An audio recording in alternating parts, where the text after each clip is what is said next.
that wonderful black shirt as a napkin? It's actually brown. Black. Brown? It's a brown shirt. It's because I don't like to wear black shirts because usually I don't black out, I brown out, you know? So if you're gonna do anything, you gotta brown out. It's a little hazy, a little muddy, but you still remember what's going on. Yeah, but then I wear black so people think you black out. Oh, true. It's like you gotta wear your black blend pants a night and get a good lawsuit when you get hit by a car. Oh. Charlie 1-2. Charlie 1-2, yeah. Exactly. As everyone can probably hear, I'm eating because I just got back from the burger hole. Cobra Burger in Richmond, Virginia. I was going to say, we're not recording yet. I don't know what the hell you're talking about. We are recording, Jeff. Yeah. So they do their burgers where you get you pick they have 5 different choices and then you get how many patties you want. I got the burger with ketchup, mustard, their pickles, minced onions, and then 2 patties and cheese. Oh, that sounds good. It is. It's fantastic. And they're fucking always super busy. Burger hole. Pay the toll and go to the burger hole. I like it. Why go bar down when you can go burger hole? Stay low, boys. Ooh, I like that. We might have to change what we just yell at the cashier, aim low, boys, and you'll get a discount. Yeah. 35% off. 35. There you go. Yep. It's funny because they're actually big fans of the last podcast on the left. Their tip jar says hail yourself and hail me, Magustalations on it. And I said to them in the comments once, I said, hail yourself. And then my bag, when I got my order from the bag, it said, hail me, hail Geen, hail yourself, Magustalations. I was no hail shit. There might have been a hail Satan. There might have been. That's one of those bags that would have been nice to save, but I'm sure it was completely covered in grease by the time you got it home, and it wasn't a good idea to try and save it. I'm pretty sure, yeah. I'm pretty sure that's what happened. It's not a good burger place if it isn't covered in grease. Exactly. That's what I'm saying. It depends, though. You have to have... No, go ahead. You finish first. It's a ratio, I feel like. If the bag is over 50% greasy, no good. If you can see it as it climbs the bag. If you got a 20 to 35% grease, primo. Because that just means there's fries at the bottom. It's like that episode of The Simpsons where Homer's trying to get as fat as he can to work on disability. Dr. Nick tells him if he rubs his food on paper and you can see through the paper, it works. And then they're at Krusty Burger and Bart rubs one of the burgers on the wall and it goes clear and a bird tries to fly through it. Classic right there. Oh, yeah. What a wonderful show. It's been going on for so fucking long, but it's still wonderful. It is not great in these later years, man. I haven't watched it in 2 or 3 years, but I tried a couple years ago, and it was tough watching. Yeah, the old episodes hold up, but I know. The newer ones just... I mean, what do you expect, though? That show's been on as long as I've been alive. Yep. It came out the same year me and you were both born, if I'm not mistaken. You're 88, right? Yeah. So a little bit before me, but... Okay, fair enough. Either way, they were probably still in season when you were born. Speaking of which, happy birthday to Jeff, the Reverend Schneider. Yeah, happy birthday, Jeff. Thanks, guys. This is coming out on Monday, so it'll almost have been a full week since he turned 32. Yep, there you go. But yes, either way, hello everyone, and welcome to Five Holers. Tonight, I am your host. I am Zach, the Walrus Benson. This is where Shnuti would make weird animal noises and say something about my tusks and my flippers and stopping pucks. But I'm not going to do that because I am not Shnuti. Unfortunately, the garbage disposal will not be with us tonight. The Pharaoh had some important business, had pyramids to build and Jews to enslave, and he's out doing it. So, you know what? God bless him. But either way, tonight I am joined by Jeff, Sean Avery's arch nemesis, Schneider. How we doing, Jeff? Holy shit, I'm his arch nemesis? That's pretty impressive. I didn't even know the guy knew about me. Yeah, how'd you pull that one off? Do you really want to know? Maybe not. I don't know. I mean, I've been parking in bike lanes recently, so that could have been it. Oh, yeah. No, he's a hipster on a fixed gear in Williamsburg, New York, who is on a mission to be the biggest douchebag in that city. And you know what? His hockey career, I never admired him because he was just a douchebag and cross-checking people in the face. And then, he got in that tip with Martin Brodeur where Martin Brodeur cracked him in the jaw, and it was really funny. But either way, as he has matured into the person he really should be and taken on a career of being a professional hipster, I think he's really come into his own. It is nice to see that he's the same off the ice as he was on the ice. Because I feel like a lot of those types of players aren't the same. Like, you know, they're a normal person, but just a total fucking douchebag on the ice. That's Sean Avery. But also tonight, I am joined by Eric, Burger Hole, Boys Hole, Pay the Troll Toll, Vincent. How is life in Richmond, Eric? Everything is great down here. That was an awesome introduction. Yeah, Yeah, man. Are we that was impressive. I literally felt like it was like a crazy, like, I don't know, like Fred Hampton speech or something. The alliteration or the rhyming, it was excellent. Yeah, that was very good. I feel like you should be fucking worried. There are things that people have to do to prove they're sober. yeah, you'd definitely be driving away from this one. All right, good to know. All right, well, I guess I have to go driving after this, although I have 2 more beers lined up for the rest of the show, so probably not. If you ever get pulled over, just say that phrase to the cop and you'll get away, right? Like, No. You have to yell 5 holers 30 at him, and then he lets you go 30 miles an hour over the speed limit. Any cop in the United States of America, this will work. We guarantee it. Yes, but it's only up to 30 miles. If you go over that, you're on your own. Well, no, you have to be going exactly 30 miles an hour over. So, like, if you're in a school zone, you got to be clocking 55 and dodging kids and shit. But he pulls you over and you say 5 holers 30, boom. He just drops to his knees, and then you drive away. And you got to yell it at him, too. Oh, yeah, definitely. Like, violently and probably spitting on him at the same time. We might get you for a battery for that, but... Well, it's not spit, it's the Holy Spirit. Yeah, exactly. You're just nice blessing to know that him. that's what it is. It's just spit. Yeah, same thing. I mean, you know, it's the same substance. Yeah. Unfortunately, in both scenarios. It is what it is. You get away with that ticket, though, and if you don't, Shinudi will pay for your lawyer. Actually, our Patreon will pay for your lawyer. So yes, exactly. You'll have has the money. I don't know. I mean, I like this idea that Shinudi's going to pay for it more than coming out of the show's budget. I guess it's more saying that they're just going to have a public defender, but yeah, more than likely in the end. Sorry. 5 Holers Tonight is brought to you by Smooth My Balls. It's really just a fancy hair clipper, but it's supposed to be for your testicles. Either way, go to smoothmyballs.com. I think that's the website, and use promo code 4 CR2020. So 4CR20, and I don't know what you get. I think you get 20% off. I'm not exactly sure. This is the first time we've actually had a real sponsor, so we're still figuring this whole thing out. Are they upfront? Is this like that's you get weed? Because the promo code is 420.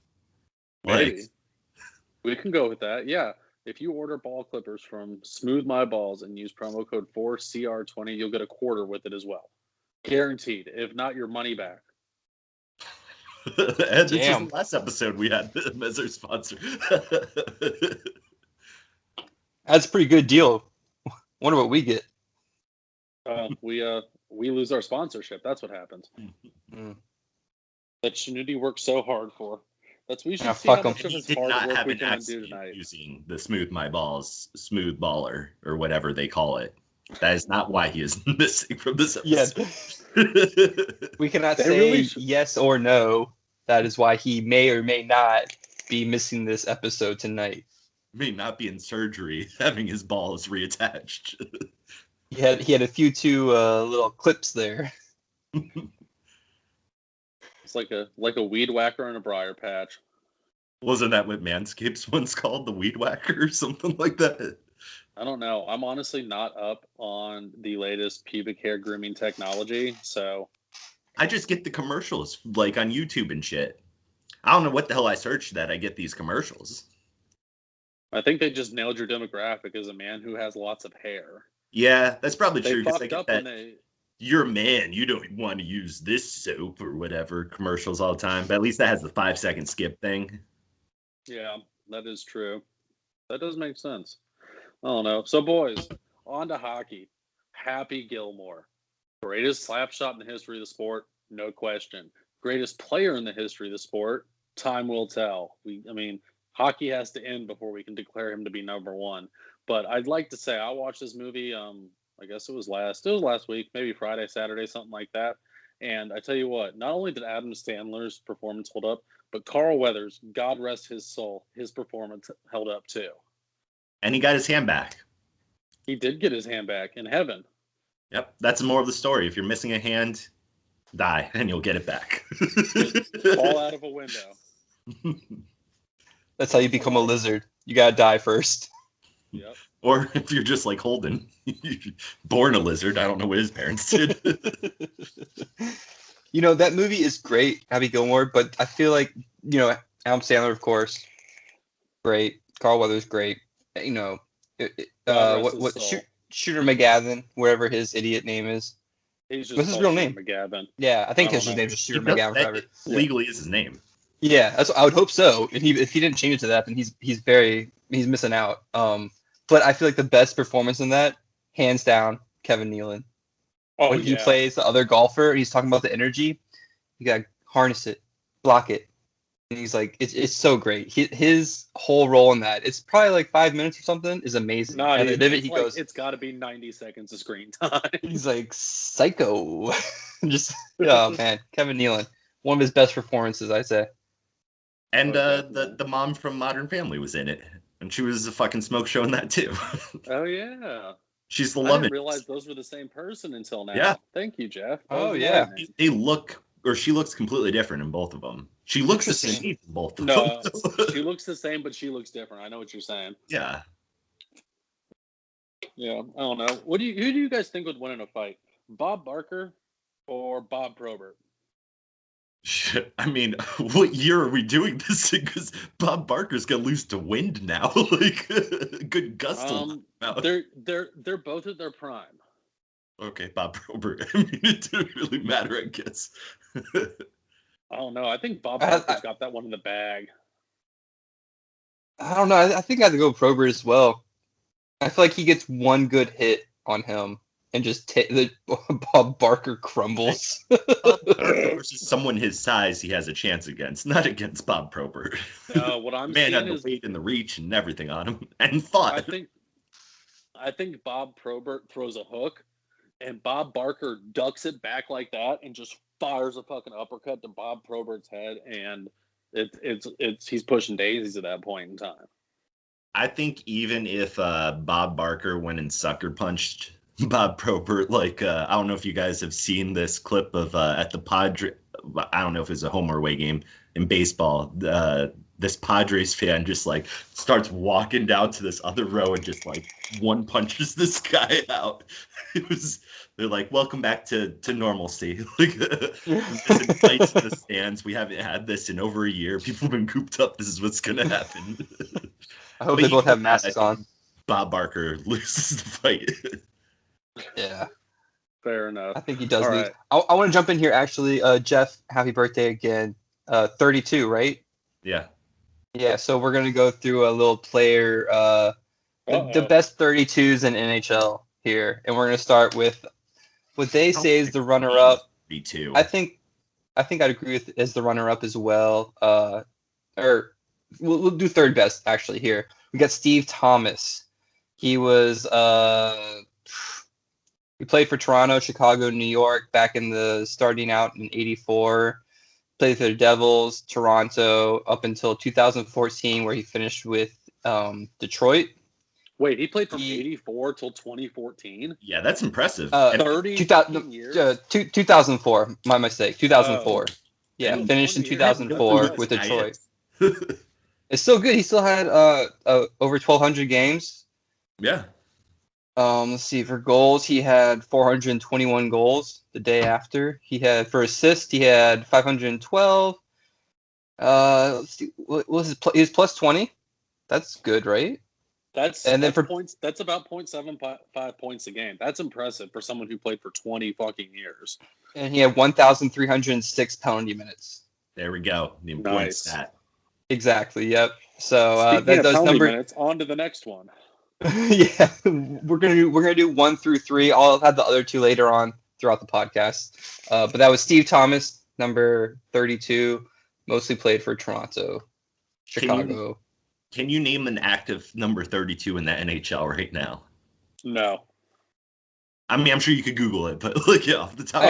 No, I could not name one. No. I don't think I could think of seeing someone with that number like throughout all my years of watching hockey. Like, there's one person that is definitely at the forefront of my mind, but I can't think of another player war number 32.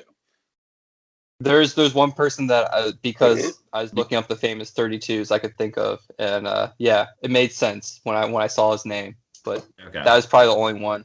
No active players though, and I can think of. The 30s are a weird number. I mean, I guess you got like because it's mostly goalies. Yeah, and then but you got. I can't think of a goalie who ever wore 32. But then you get like Matthews with 34, Bufflin with 33, but 32 just, it's a weird number.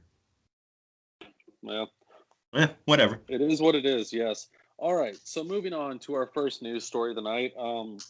Just a warning for all of our adoring fans out there. We had no pre-show. Hey, Gordy.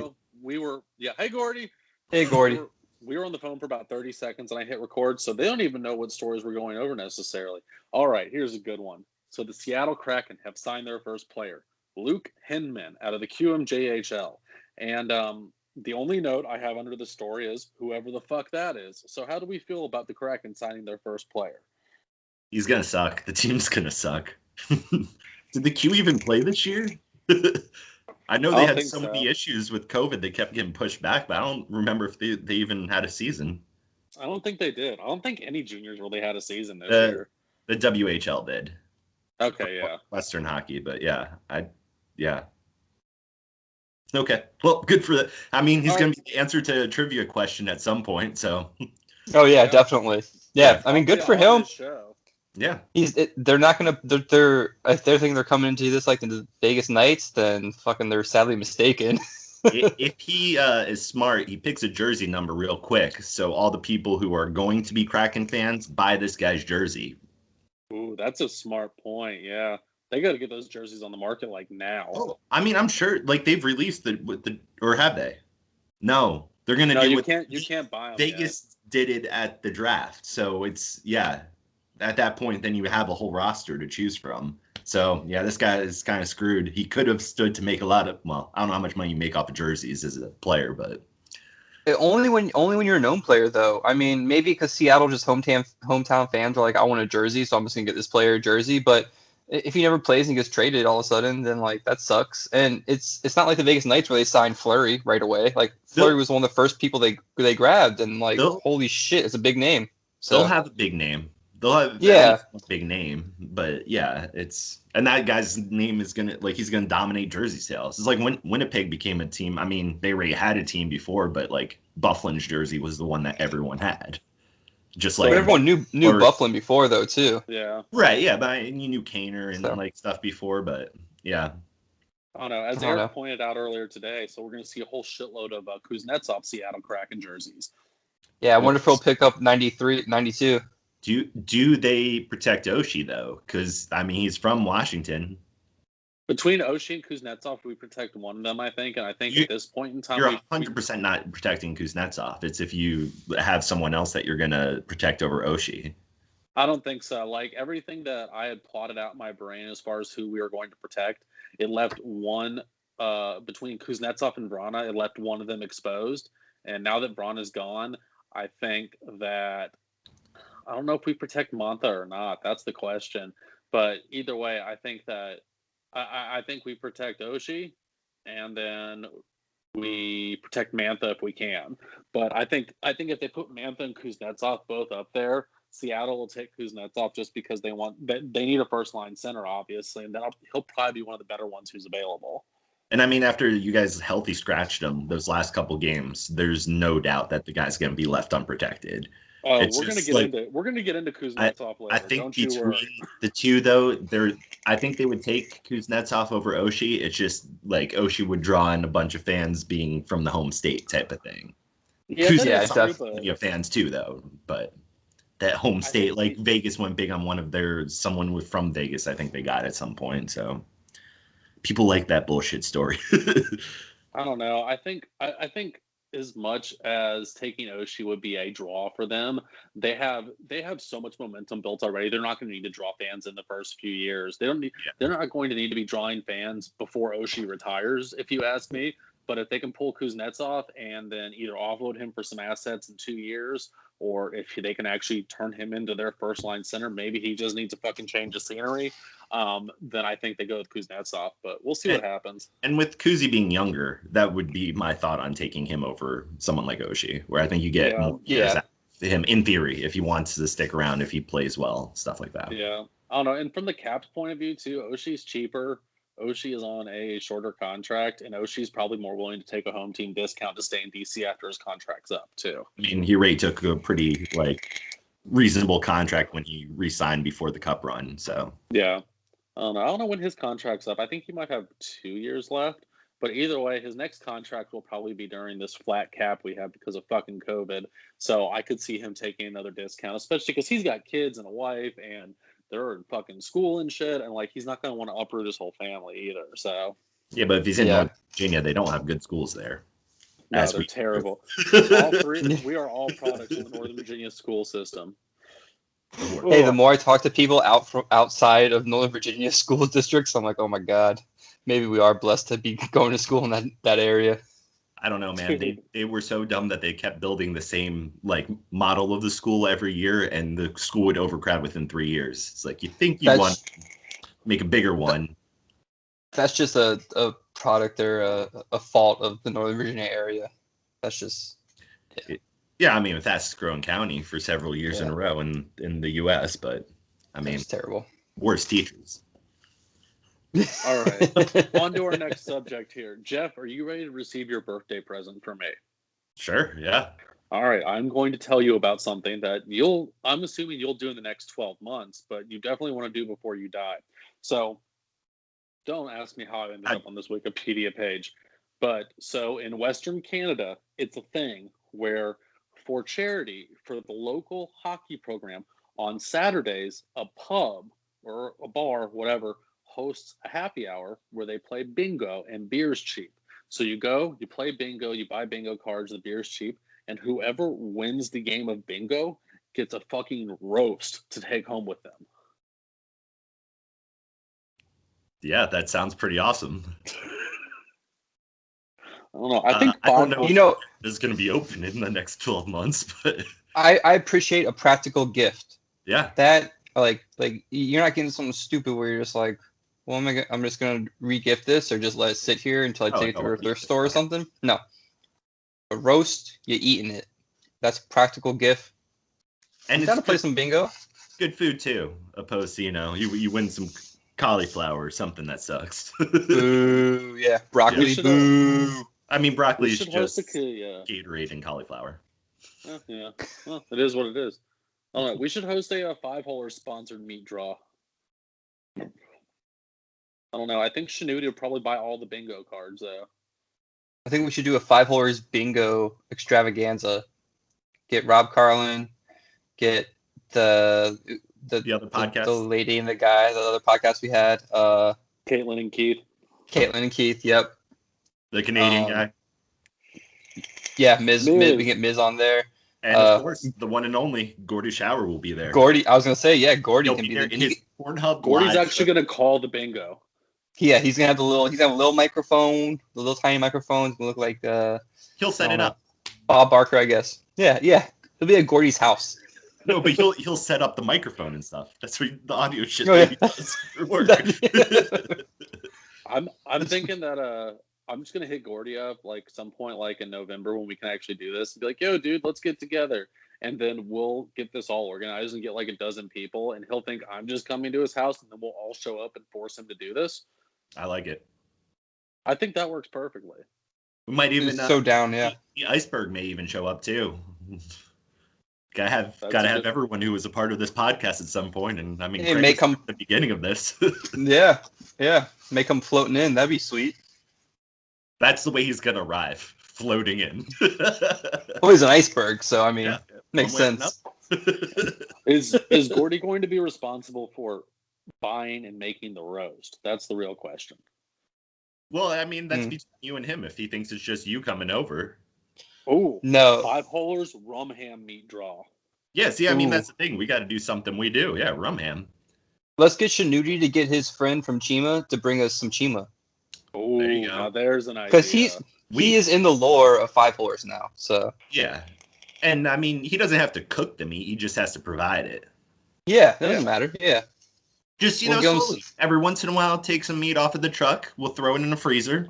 Good to go. Exactly. I can order some dry ice or something. It'll be fine. Yeah. Yeah, we can figure this out. It'll be wonderful. And hopefully we'll win and not Shinudi.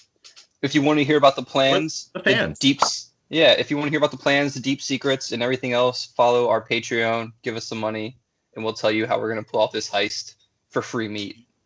And you'll get a bonus bingo card or whatever it is that we're doing if you subscribe on Patreon. You get one free roll. How much more of a bonus you get. Have you ever played bingo, Eric? Yeah, or not roll. Yeah, whatever. Whatever. You get a free dabber. You get a free little dabber, a free marker. You get one where you get to throw one down even though it hasn't been called. 2 free spaces. That's what I'm trying to say here. Cool. All right. No, And you may even win a free ball scraper thing from Smooth My Balls. Ball scraper thing sounds terrible. They haven't told us what the product's called. This is why we need Mike to keep us in line for our sponsors. Nah, Sprite, Pornhub Live, Dynasty, and Crooked Run Brewery. And watch out, Licking Hole Creek coming soon.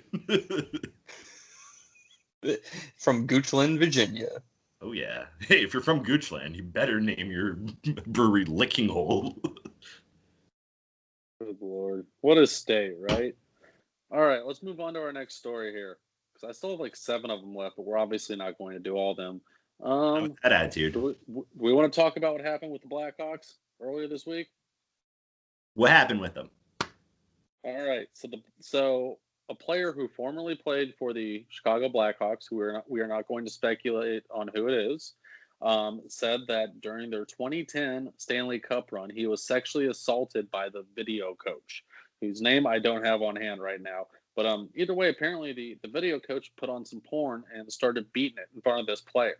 And this video coach, who was eventually parted ways with the Chicago Blackhawks and became a video coach for like a college team or something, was arrested on an account of sexual misconduct in like 2014 or something. Please don't quote me on the details here because honestly, I read this very recently.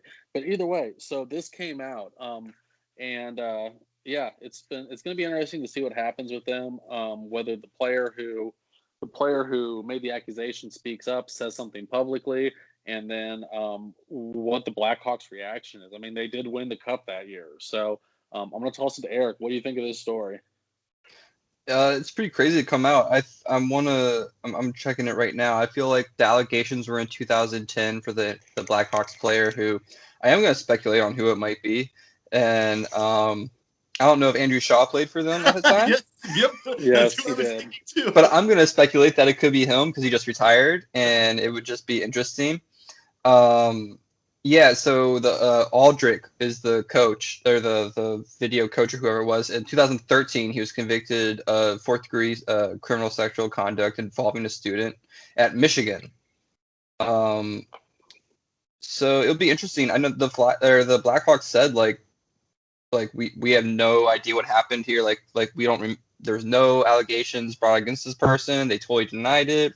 They said that in the end of this, they think that the Blackhawks will be totally absolved of any wrongdoing or anything like that. But it'll be interesting to see what happens. I mean, it would definitely be terrible if it comes out that it did happen. And poor Andrew Shaw had some crazy shit go back in 2010. But we'll have to wait till more stuff comes out. It's all speculation right now, but I'm gonna speculate here and say that it is Andrew Shaw, because I don't know who else it would be that all of a sudden would be like, I'm gonna speak out. So it does make sense from the point of view a lot of people hang on to the shit that happened in the league until they retire. But I'm gonna speculate someone different just because why the hell not? And say you're saying Dustin Byfuglien. No, I don't think he was on the team then. Maybe. I don't He know. was. All right, who are you going to say then? Super Nintendo Jomerson. All right, well. And I mean, both it's speculated on who it is now, so it's wonderful. The Louis C.K. thing apparently happens everywhere. So there you go. Jeff with a hot take. I mean, you know what? Just doing? Just, pulling his pud around other people? Pulling the goalie? Yeah, pulling the goalie. I feel like I could be totally wrong here because Andrew Straw started playing in 2011, 2012 for the Blackhawks. So, oh, well, there you go. So I guess that's why you don't speculate, and that's why we're not really a news podcast. So I hope someone picks up just that one clip and runs with it. Somehow listened at the 28-minute mark of this episode or something. Just pop in. That who that person would be? It'd be Mike. Because last time when Mike wasn't here, we told him to say taco. He didn't say taco, right. But he did catch some of the stuff. So I think he listens to like beginning, middle, and to make sure the whole thing's recorded. He skips throughout. So he does what he does on our sponsor Pornhub Live's website, and you gotta jump around as you get closer. So all right, so are we gonna do it again now? Are we gonna see if he actually listens? Yeah. Let's wait a little bit before we say what the word is. All right, I'll drop it in there because I have a good idea. Say it now, and then we'll say it at the end as well to see if he catches it. Because if he catches it, word at the end. I got an idea. Yeah. I got an idea. All right, Shanuti, if you are listening to this, in the description for the podcast on social media, say we are sponsored by Burger King chicken fries. All right. Burger King chicken fries. Very good. Yes, I got this. All right. Yes, exactly. Eat fresh. Be a king. On to our next news story here. This is one I'm going to say for a little while later because it's not necessarily that something that is caught up in time. Moving on. Rangers fired their coach. The dumpster fire that is the New York Rangers continues to burn, and it seems like someone threw a tire in there. So, Jeff, what do we think of this move? I mean, I don't understand what the Rangers have been doing at all. The team seems fine to me, and like they're clearly, not a contender yet, but they're building. I mean, what's his face? Capo didn't have the sophomore year that Hughes did, but I don't get it. I think the team was fine. I would have kept everyone, but yeah. Yeah, I don't get it either. They're a team that's rebuilding and doing an all right job of it. I don't know why all this bullshit happened, but you know what? If the Rangers want to implode, I'm happy to watch that from afar. So I can't really complain. Eric. I said it last podcast. I don't know why they fired their GM and president, and firing their coach makes no sense because they are on a good rebuild. They've been on a good rebuild for a few years, and they are starting. They're like dentists. They're about to peak. It's a long con. You got to draw it out. When you get to the end and you win that Stanley Cup, you'll feel like you're wearing another man's skin. So that's what you're going for. You're trying to peak, and I think they should have just waited it out. I liked their coach, Quinn. I thought he was a pretty good coach, and he seemed like he reminded me of Sullivan in Pittsburgh. I like him as a coach as well. So it's interesting to see them, get rid of him as well. And who knows where they're going to go now? I could see them flopping, and their owner just getting shit for it. Yeah, New York's. This hurt them. New York regressed the whole process that they've been working on. Definitely, yeah, it's going to go backwards. And the New York fans are vocal; they'll let it be known. So it should be interesting. Hopefully, it's a shit show up there because it'd be hilarious to watch. Yeah, I think the owner and Chris Drury got all buddy at some point in time, and Chris Drury convinced him to fire the coach, the GM, and the president. And now Chris Drury is going to go down in flames for all this, and it's going to be fucking hilarious. So that's the hope. Think he's going to be the new coach? I hope he's the new coach. He might. Why not coach GM and whatever on the second line? We don't know. Yeah, he's going to be the Jackie Moon. Yeah, he's quadruple dipping right there. One job, 4 salaries. Two more quick ones before we hop into our playoff preview here. So our boy, Phil Kessel, he's up for the Masterson again this year. He's already won it once in his career. He's going to lose to Oscar Lindblom, which everyone knows that already. But you know what? Good for our boy. He's having a great year. He really is. He's put up a lot of points. He's scored a lot of goals. No one's been talking about him because he's in Arizona, but at the same time, good for Phil Kessel. You know what? Up for another award, even though he's not going to win it. That said, my question to you two is: every team had to nominate someone for the Masterson Award. Why did Arizona nominate Phil Kessel? What hardship has he overcome in this season? I mean, he has to live in the desert. Yeah. Look at that body. It's Yeah. not acclimated to live in the desert. I mean, just being there is tough for him. I mean, of course, Oscar Lindblom's gonna win it. I mean, and unless Jeff has someone else who he thinks might win it, but I feel like the NHL will probably go to him. It makes sense. Well deserved as well. But if it comes down to a hot dog eating contest, if they're in Vegas and Lindblom wants to step up to the challenge of the feel the thrill, then that might go the other way. Phil might get it. And they should give him a medal. They should give him a nice medal instead. I feel like that'd be pretty cool. Or an award that's a hot dog. Yeah. Oh no, not a hot dog cart, golden hot dog cart. Yeah. Silver. They both have had cancer, so it would make sense. Neither one of them can say their chemotherapy was the reason they didn't win the hot dog eating contest. But, I mean, I thought Lindblom was going to win it last year, and he didn't when he came back after being cancer-free. So, I mean, I don't think it's set in stone that he's going to win it this year. And Phil just got his, 900th point or goal or something? He just had a big milestone. Yeah, he did. And I don't know why, but I guess maybe because we talked to him on here and I use my iPad to look at the news and stuff, but I get Phil Kessel stories constantly. And there's some Coyotes fan page and they're posting an article and they're like, why is everyone quiet about Phil Kessel's best year ever? And apparently it was this past year. And I was like, he had a great season. Yeah. I mean, he needs to get on a good team and really show what he's still got in those tanks. I don't think it was in the group text, but I was telling Eric and Shanuti the other day, do it. Kuznetsov for Kessel, 1-for-1. Yeah, Can you imagine Phil Kessel at Ben's Chili Bowl mowing down chili dogs? Like, he may never leave. We may never see him on the ice again. It would be a glorious thing. All right, so this is just an interesting, weird award though, because the nominees are all over the place. Like Eric Comrie got nominated for Winnipeg, and the guy barely played in the NHL.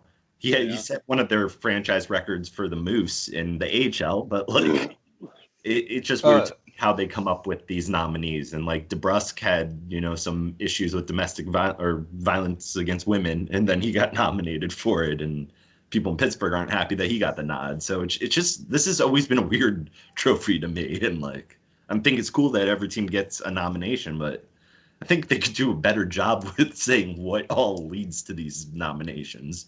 And I don't think it should be where I think a lot of players in the league can look at a different player and be like, I'd vote for him. So I don't think it should be a player per team. I guess a fair chance then or whatever, but everyone knows there's going to be a top 3, top 5 players who you would probably give it to. So I think that'd probably be a better way to do it because it's sort of a weird award. Weird people get it. It's just, yeah.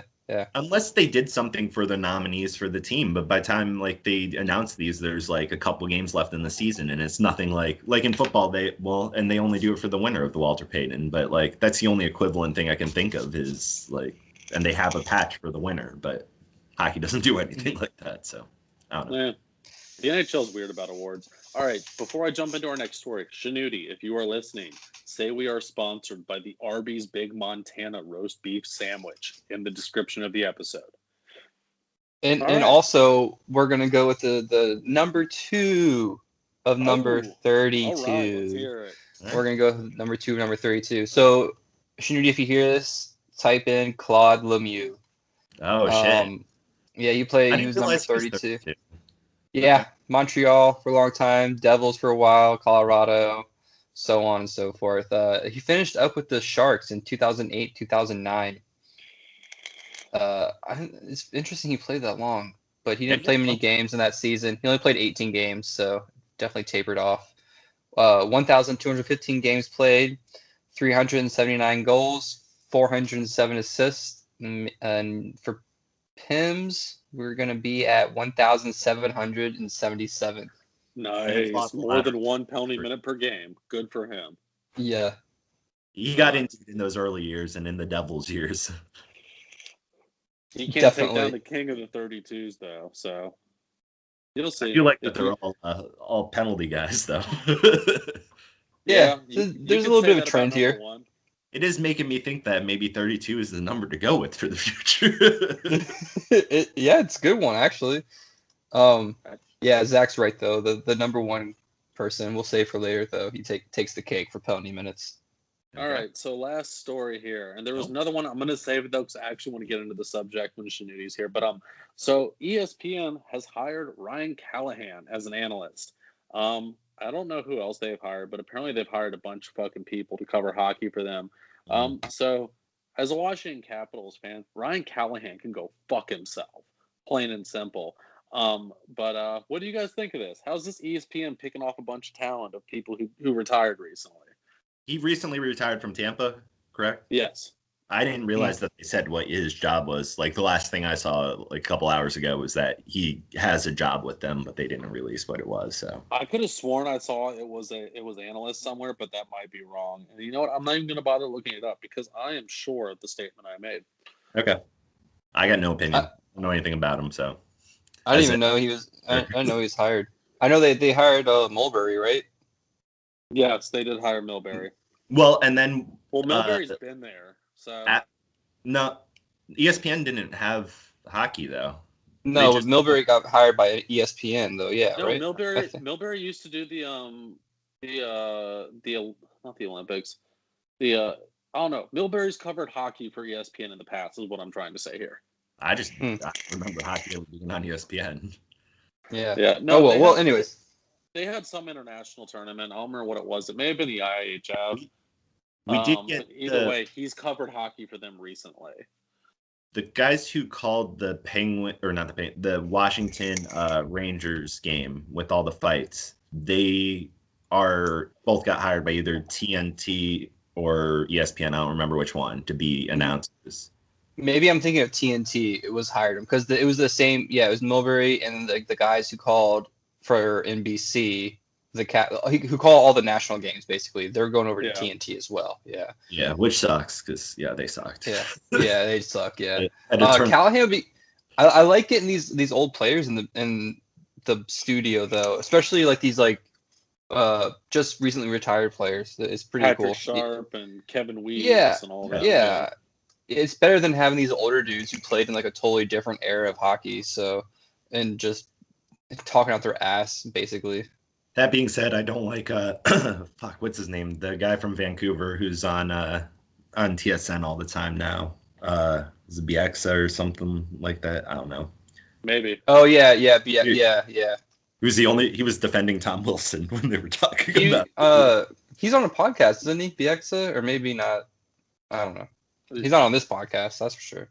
Yeah. We should get him. Kevin Bieksa, if you're listening to our podcast, you should come on. All right, boys. You ready to jump into our playoff preview? And what do you got? I got one before we do this. So all right, what weird random international league is this about? The National Hockey League. Exotic. I don't know the time span. You guys will know how many years in a row it was. For the first time in what seems like forever, the Rocket Richard is not going to Alexander Ovechkin. It is going to Matthews. And Ovechkin has, for the first time in his career, had less than 30 goals in a season. Is this we had a shortened year. He missed games at the end of the season. This is fluke. He missed games due to COVID. Right, and then he missed games due to an injury, which is also a weird thing for him in general. He had probably had 11 games in his career missed due to an injury. The guy doesn't previously. Rush machine does not break. Yeah. So I think he's missed 18 games total. For him, and with everything going on, he'll be back to normal next year. Are we going to see sort of a regression at this point? I mean, he is getting up there in age too. I don't know. I mean, I've thought that about Ovechkin every single year at some point in time for the past 7 years, and then he's proved me wrong. So I look forward to him proving me wrong again. Yeah, I would agree. I think this. I said it earlier in our podcast, a few few episodes ago, this whole season just needs an asterisk because it was just a weird COVID season. Between him being out in the beginning of the season for breaking protocol, also being out with injury, I feel like he gets, like so many players, they get into a routine of the season. They start at this time, they play for this long, they have an all-star break or whatever, they come back, they play for this long, they make the playoffs or they don't, and everyone gets into such a routine, and hockey players are such animals of routine. I feel like that he felt like maybe he was thrown off. I don't think this is the digression of him, the downhill slope. I think he just needs to get it back together. I also think with him, his family wasn't around too. That probably is another thing too. And I feel like a lot of players, if they didn't have their family, if they were in a different country or wherever they were, and they couldn't see their family, that's a big thing. And you just got other things on your mind than playing hockey, I guess. Except for McJesus, who broke 100. Yeah, 60 games. He's just, he doesn't give a shit. He's just here to play hockey in this world, and good for him. Because congratulations to McJesus, because that was fucking amazing. Yeah, he got over a few points in the last game. Like he had a game in like that last 10 game streak where he had 0 points and he still had 30 something points in 12 or 15 games. Like the numbers he's been putting up are fucking ridiculous. That man is he earned the nickname. Yeah, definitely. Yeah, he's killing it out there. Yeah. All right. So on to our playoff preview, gentlemen. You know what? We're gonna start down here. Oilers versus Jets. I got the Jets in 6 in this series because simply, as a team, you can't rely on 2 players to win a series. Speaking of McDavid. Jeff, who do you got in the Jets-Oilers series? Well, outside of the fact that Edmonton won the regular season series 7-2, the thing is, you can't rely on 2 players, but they have better defense and they have the best goalie in the North with Mike Smith at age 39, which I never thought I would fucking say in my life. That guy, and Hellebuck is fucking bipolar this season where he's 1 game on, 1 game off. Jets have no defense. I'm picking Edmonton in 4. I think this is going to be a clean sweep. Are you saying that because you're a Jets fan and you're hoping reverse psychology works? No. I honestly think that this is going to happen. I'll be happy if the Jets win a game or if they somehow win the series, but I don't see that happening. And if they win the series, they're not making a run. I think Edmonton comes out of that division. All right. Eric. I think it's Oilers in 6. I think the Jets might hang on for a little bit. Hellebuck might have a few good games, but I mean, it's the Oilers.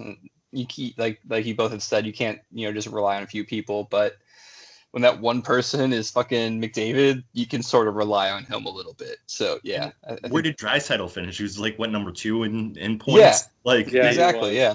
So I think they'll be okay.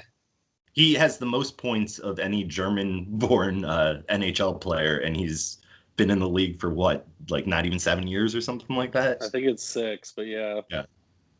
Well, all right, on to the next division. So the Western Division, and we're not finishing the right? Division or other. I'm just reading my notes straight down right now, but we'll do the Western Division real quick because mine's very short and succinct. So the Western Division right now between Colorado and Vegas tonight, which is Thursday night, it will be settled which one of them is playing St. Louis and which one of them is playing Minnesota. What those teams have to do, I don't know, but at the same time, I don't see either Minnesota or St. Louis coming out of the first round. I think Colorado and Vegas both come out of it. I predict Vegas wins their series in 5 and Colorado sweeps. Vegas is continuing to be this weird, random new kid on the block that no one fucking likes. And I think they're going to continue to do that. And as a result, they're going to win their series pretty handedly. But Colorado's the best team on paper in the league right now, if you ask me, plain and simple. Their lineup is stacked with grinders and then talent on top. And I think that Colorado's going to come out with something to prove. Plus, they're getting McKinnon back, so it should be exciting to watch that series. But I think Colorado takes the piss out of whoever they're playing. So we don't know who Colorado's playing yet, but who could Colorado be playing initially? St. Louis or Minnesota. If Colorado wins tonight, then they get first place on the President's Trophy, which is an important thing to remember in the whole thing because the President's Trophy winner hasn't won the cup in like how long? So Since whoever the Red Wings did it, I don't think. And if Colorado loses, then Vegas finishes first and gets the President's Trophy. Mm-hmm. Vegas, I think Colorado has the tiebreaker. Okay. Colorado definitely beats whoever they're going to end up playing. Who's Vegas supposed to play? Or who does Vegas play? The One four of those seed two, is St. Louis or Minnesota. 4 seed is St. Louis, 3 seed's Minnesota. Okay. I think Vegas fucking implodes.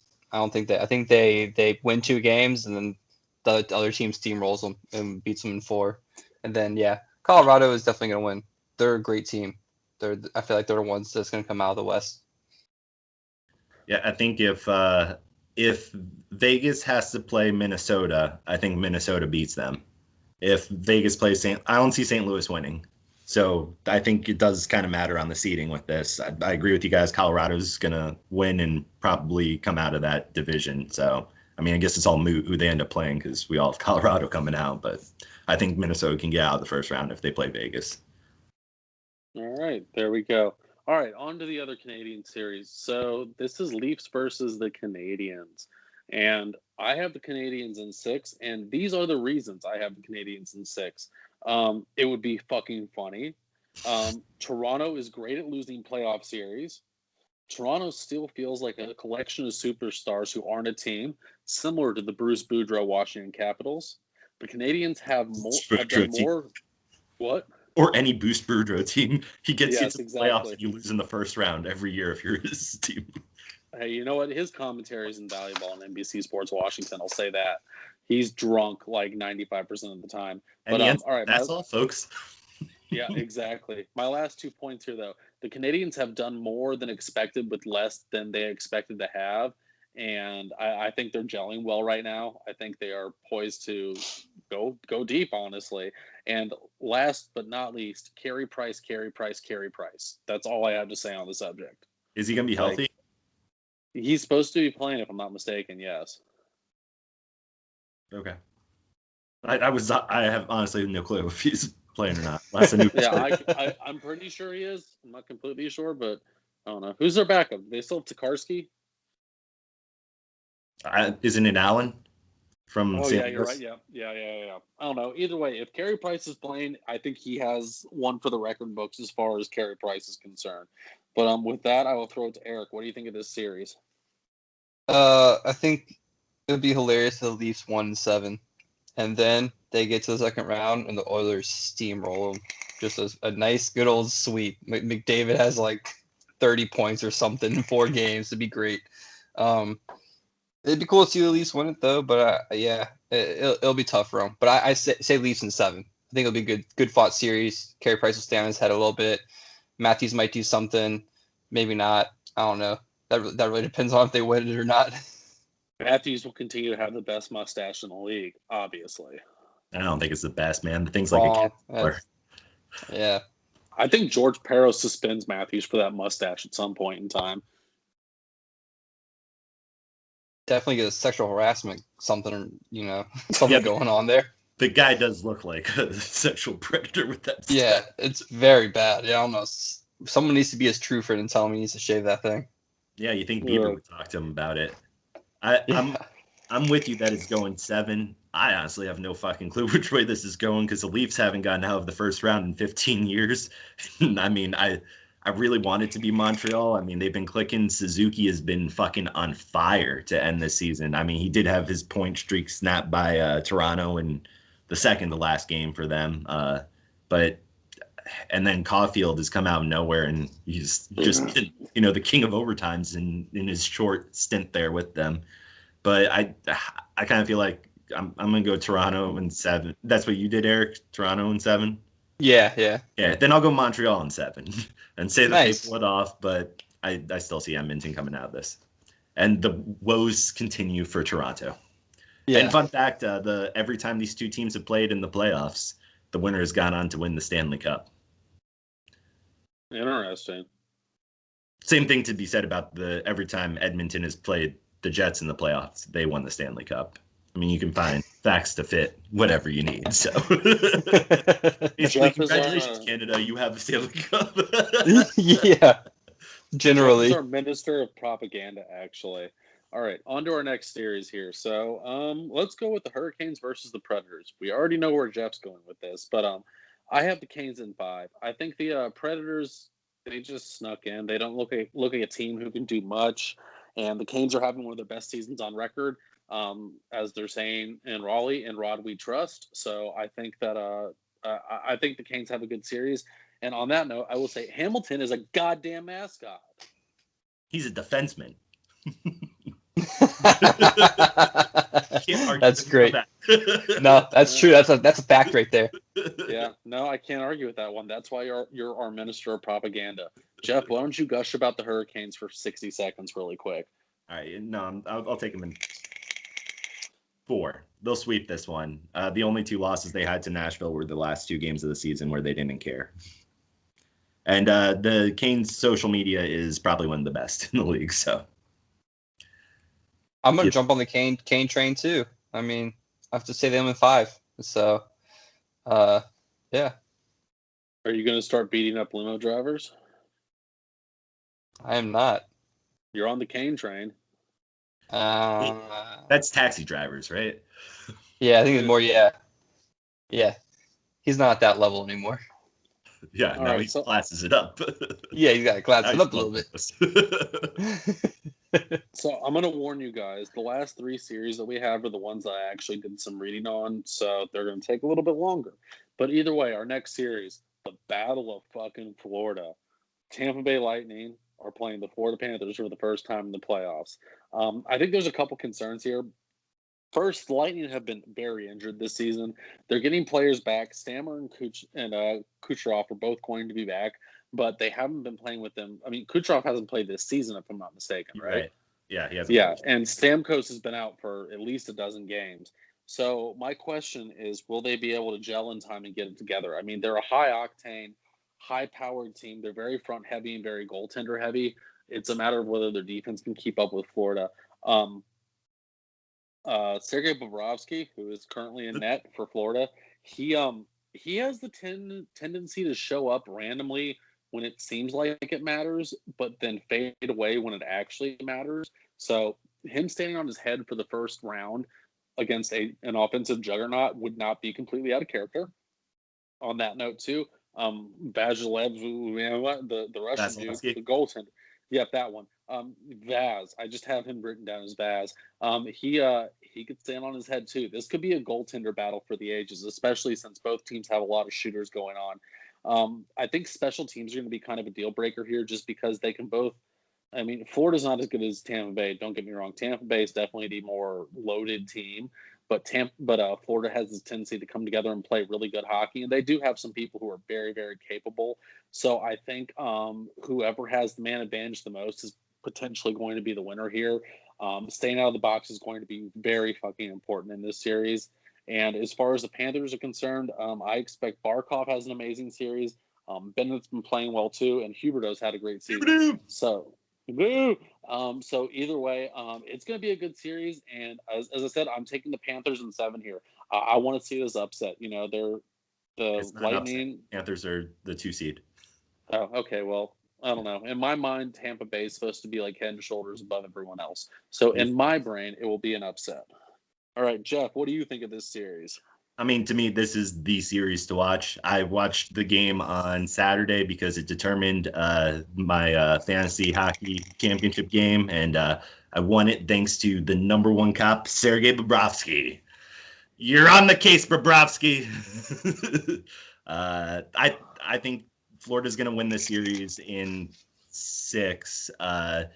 The issue with Tampa Bay is Vasilevsky is clearly worn down by the amount of games that he played. They have no backup goalie.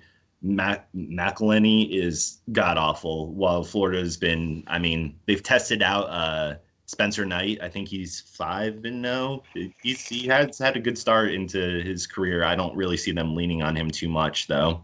I think it's really going to be Bob versus Vas. And the difference is the defense. Tampa Bay doesn't have any defense. They have 1 defender, Victor Hedman.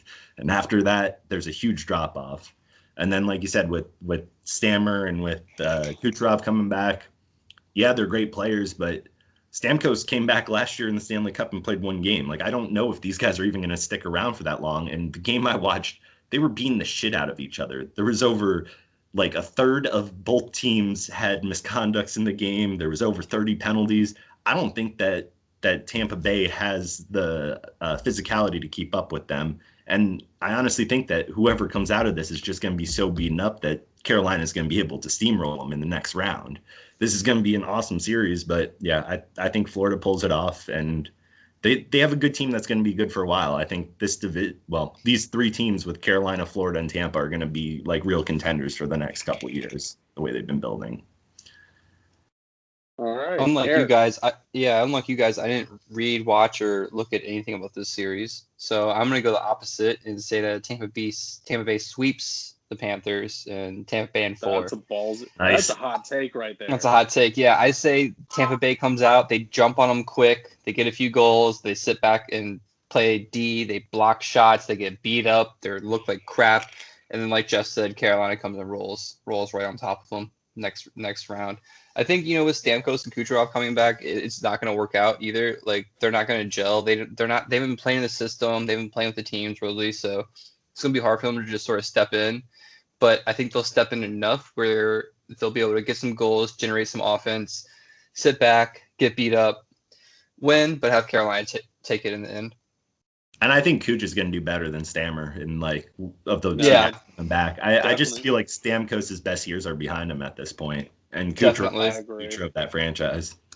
If Stamkos didn't get hurt quickly, but then drop quickly too, If he didn't get hurt, he'd still be doing very well. I feel like he's still a really good player, but he got hurt, and it's like he's been an injury case for 4 seasons now. That's the thing is once it started, it's continued every year. He can't play a full season anymore, and nothing against him. The guy's a tremendous athlete, but the injuries are adding up. Yeah.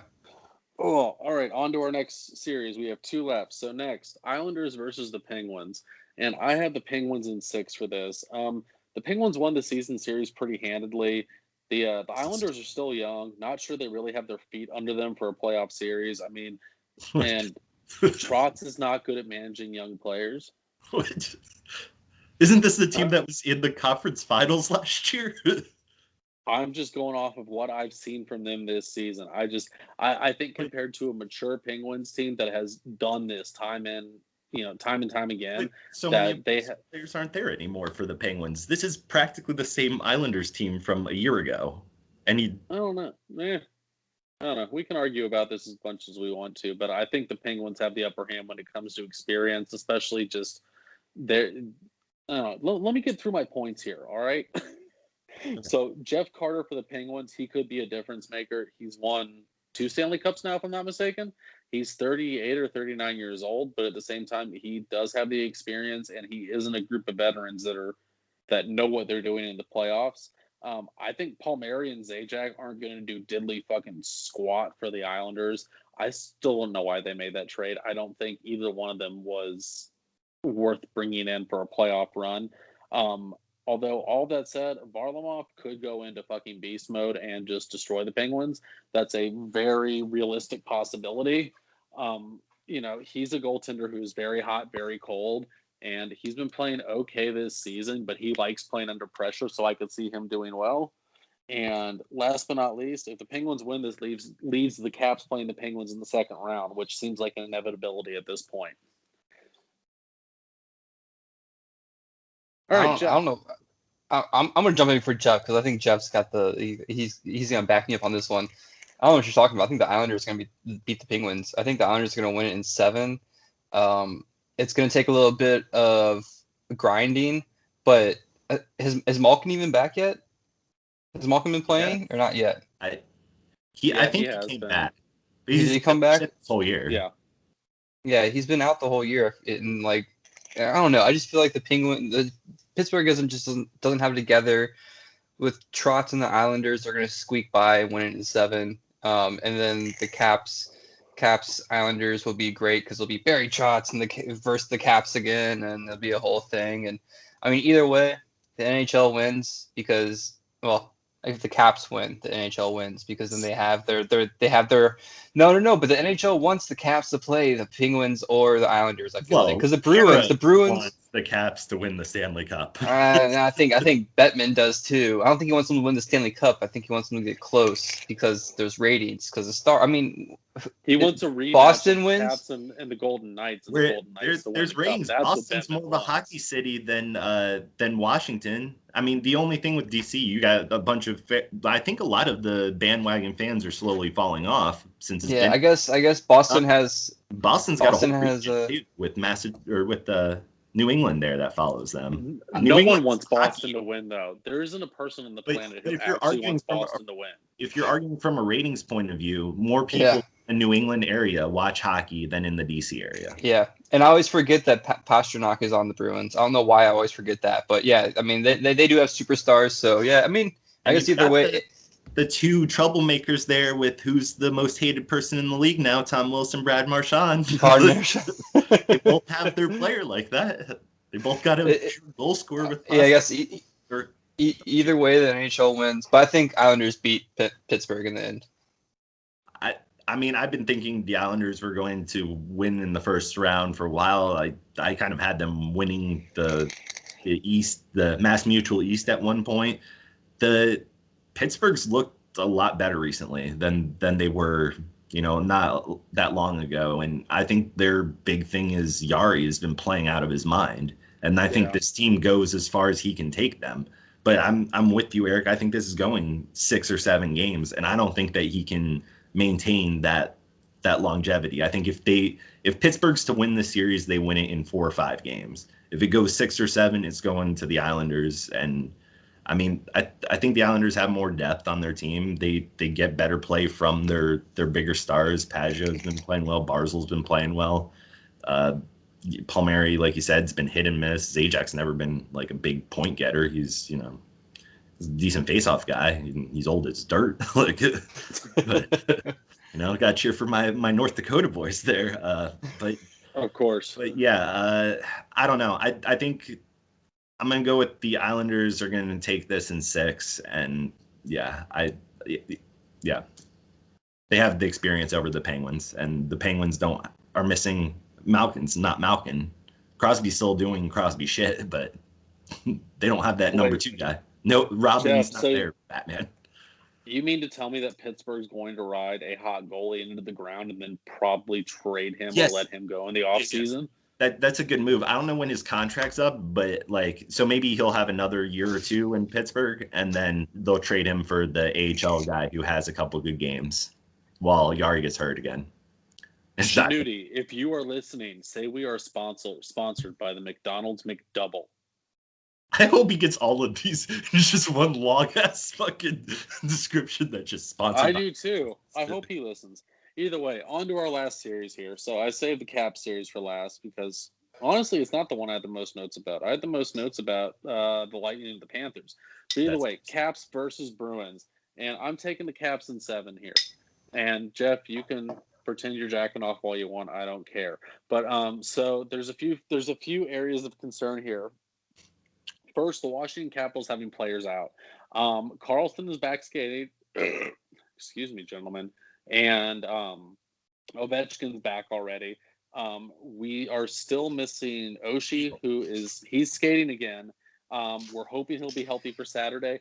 But we're also missing Kuznetsov and Samsonov because they're on the goddamn protocol list.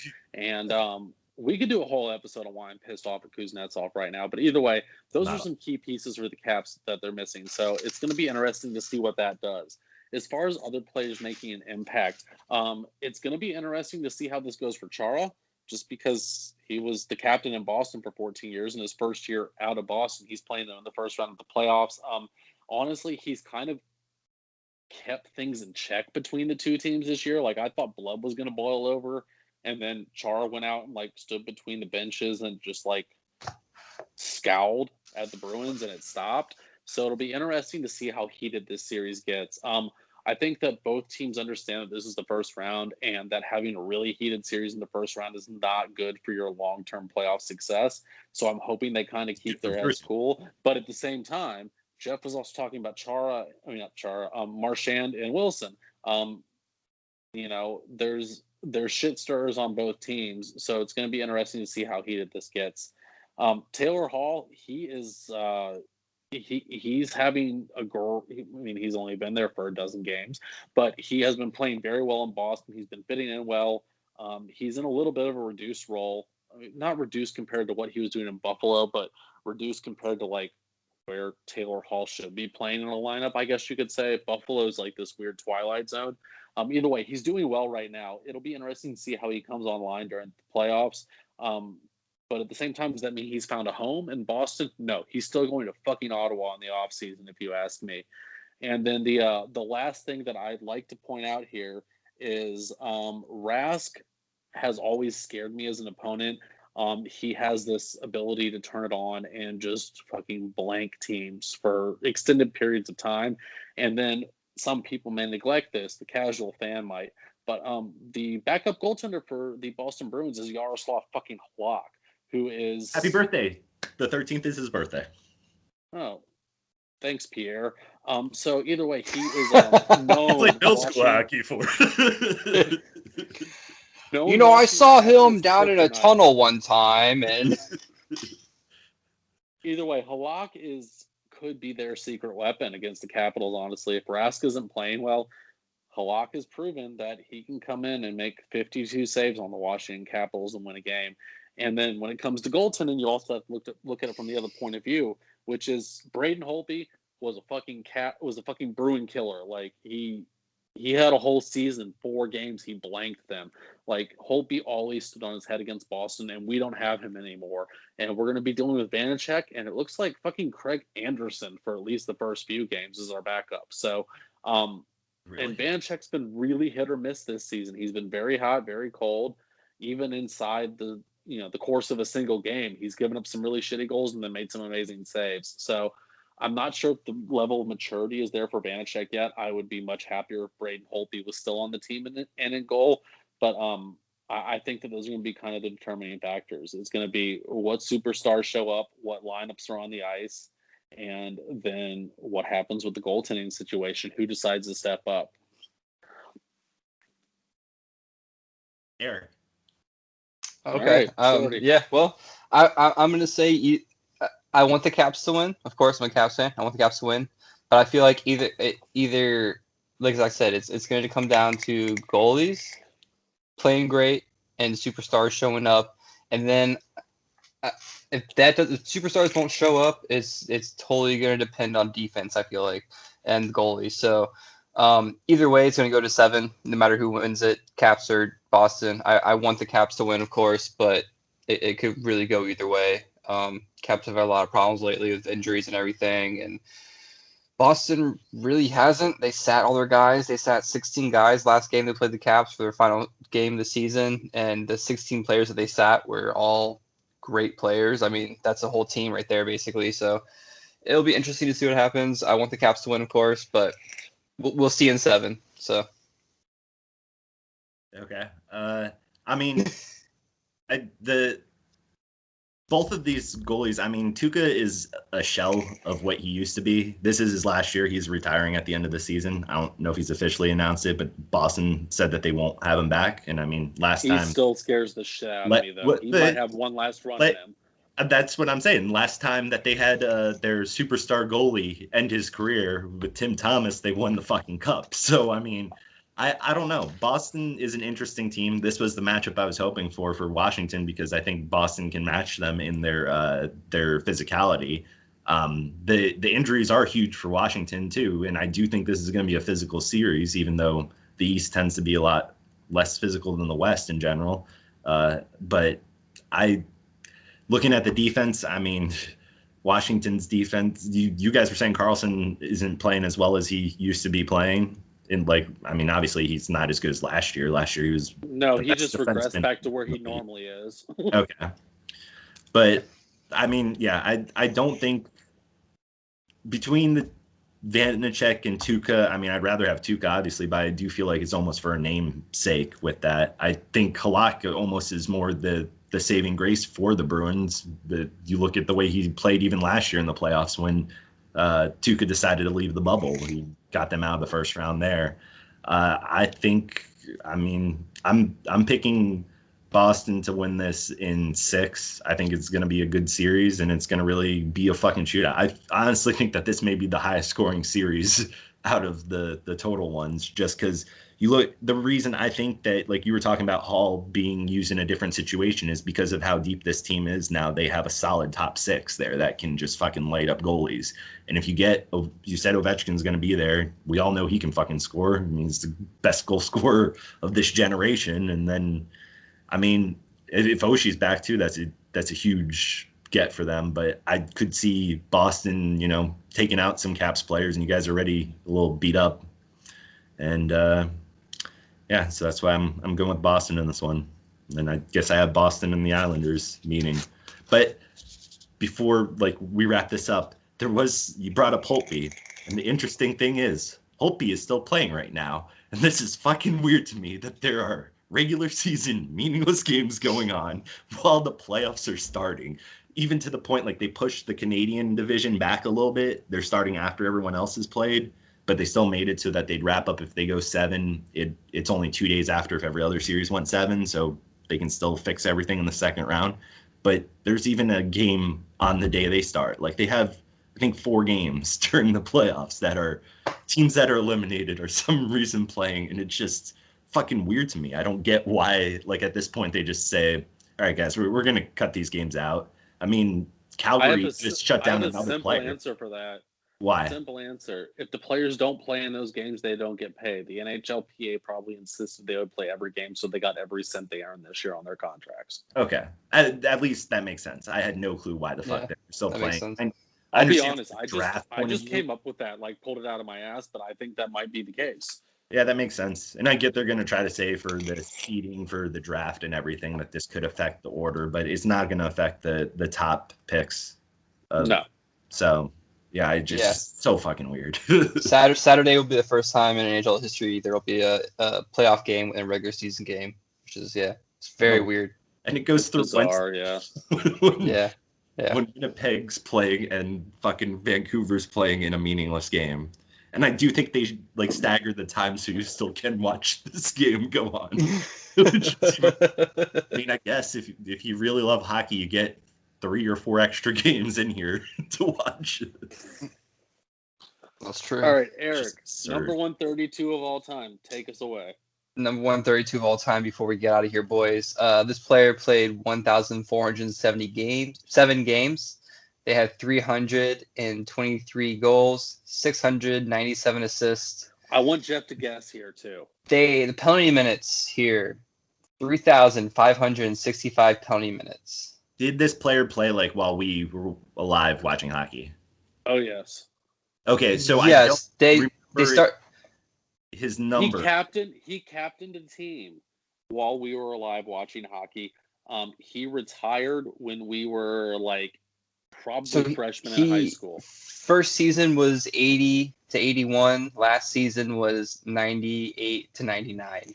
He started with the Nordiques and he finished with the Avalanche.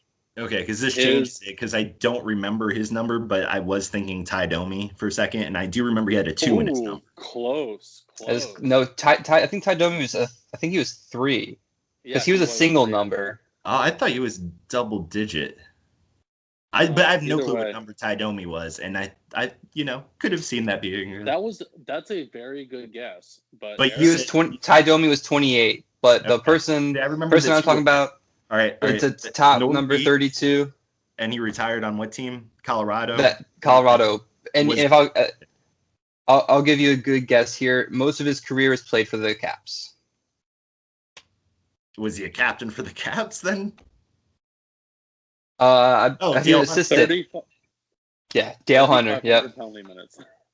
Yeah, over 3,500 penalty minutes. It was Dale Hunter. Yeah. He got drafted by the Nordiques and He played a lot of seasons for the Nordiques, and he played a good chunk for the Caps, and he retired with Colorado. I guess because he wanted to retire with his team, sort of. Yeah. I mean, that was the Nordiques, so circle. He was played that last year too. It wasn't in the NFL they do these 1-day contracts just so they can retire. He had 12 games, 2 goals, and 4 assists, and 17 penalty minutes. I mean, That's 2 goals not and bad 4 for assists an for old him in that time period in 12 games. That's impressive. Yeah, More than right? Dale Yeah. Hunter. Like, That's people forget that Dale Hunter was a skilled offenseman on top of being the greatest goon that has ever existed. So, they're goons. hey, you know what? People hate on the fact that Tom Wilson's gonna be the next captain of the Caps. Dale Hunter was our fucking captain, so all those people can fuck off with their standards and their morals. That's all I. I don't know have if to he was say. the captain. I think he assistant captain. I don't know if he No, actually Dale Hunter was was he our captain for a while. for a period of time. Yes, like 4 or 5 years. He was also was our the coach, and he blew it. Yeah, he was our captain when we made the cup run in 97, 98, and then they got rid of him the next season. He went to Colorado.